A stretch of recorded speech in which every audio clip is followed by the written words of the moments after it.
Қазір мұқият болыңыздар, барлығымыз білетін YouTube арқылы қалай ақша табуға болады, сол туралы айтып беремін. Әрине, бірден ойыңызға келетін дүние видео түсіру арқылы деуіңіз мүмкін, бірақ одан да басқа жолдар бар.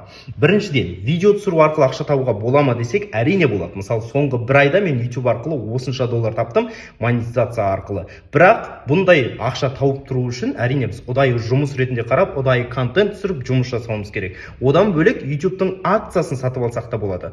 Акциясын сатып алсақ, YouTube-тағы барлық контент-мейкерлерден түсетін ақшаны біз де алып отырамыз. Бірақ YouTube-тың акциясын қалай сатып аламыз? Ол үшін Google деген компанияның акциясын сатып алуымыз керек. Себебі YouTube Google-ға тиесілі.